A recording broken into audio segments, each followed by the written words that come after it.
दिघे साहिब और थाने का रिश्ता पूरे महाराष्ट्र में बहुत फेमस है, लेकिन थाने में अभी देखा जा रहा है कि बीजेपी की तरफ से नमो भारत नमो थाने का ऐसा बैनर लगा हुआ दिख रहा है। तो क्या ये बीजेपी की तरफ से कुछ साजिश है कि थानेकरों के वोटिंग की इसमें मैनिपुलेट किया कर रहे हैं वो लोग? 100% त्याच्यामध्ये कसं आहे की ठाणं हे धर्मवीर दिघे साहेबांच्या नावाने पूर्ण महाराष्ट्रात ओळखलं जातं.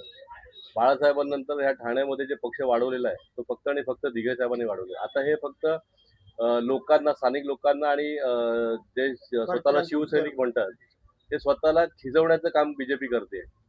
हे बीजेपीचं षडयंत्र आहे की धर्मवीर दिघे साहेबांचं नाव आणि बाळासाहेबांचं नाव या महाराष्ट्रात पुसायचं काम करते आणि त्याला सहकार्य जे स्वतःला शिवसेनेचे वारसदार म्हणतात ते करतायत.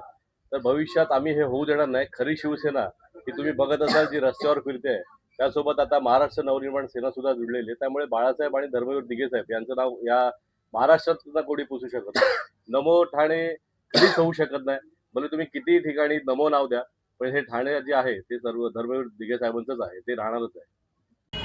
हे काय आहे माहिती का, हे त्यांच्याबरोबर जे गेलेले आहेत मिंदे, मला वाटतं त्यांच्यामध्ये लुटूपुटूचा जो सामना चालू आहे आणि हे शिंदे गटाला कशा पद्धतीने खाली खेचलं जाईल आणि ज्या पद्धतीने हे धर्मवीर दिघे साहेबांचं ठाणे आहे, ठाण्याची शिवसेना आणि शिवसेनेचं ठाणं आणि धर्मवीरांचं ठाणं, ह्या संपूर्ण महाराष्ट्र नव्हे पूर्ण भारतामध्ये ज्या धर्मवीरांनी संपूर्ण ठाण्याची ओळख केली आणि ती ओळख पुसण्याचं काम हे जे स्वतःला हिंदुत्ववादी समजत आहेत ही संघटना भाजप हे करत आहे आणि त्याला साथ देणारे जे म्हणतात की आम्ही बाळासाहेबांच्या विचारांनी चाललो आहे.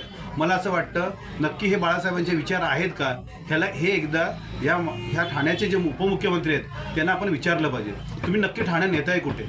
एकीकडे ज्या पद्धतीने भाजप तुमच्याबरोबर खेळी खेळत आहे, हे नक्की नमो ठाणे म्हणजे काय हो, कोण आहेत नमो, कोण ठीक आहेत ना, ते भारताचे पंतप्रधान आहेत, आम्ही त्यांचा आदर करतो, पण कुठेही नाव द्याल का अरे हे ठाणे दिघे साहेबांचं आहे, दिघे साहेबांनी घडवलेलं आहे आणि हे ठाणे दिघे साहेबांचंच राहणार आणि बघा आम्ही सगळे शिवसैनिक आहो आणि मनसैनिक आहो हे असं त्यांना होऊ देणार नाही. त्यांनी होल्डिंग्स किती लागू द्या, दिघे साहेब हे माणसाच्या प्रत्येक मनामध्ये कोरलेले ते आहेत. हे आमचे जे आपले हे बघा इकडे दाखवू शकता जयनाथ दादा पुर्रेकर आहेत, हे दिघे साहेबांचे कट्टर भक्त आहेत. मी भक्त म्हणतोय, भक्त म्हणजे विचार करा, ते दिघे साहेबांची पूजा केली जाते इथे, प्रत्येक घराघरात पूजा केली जाते.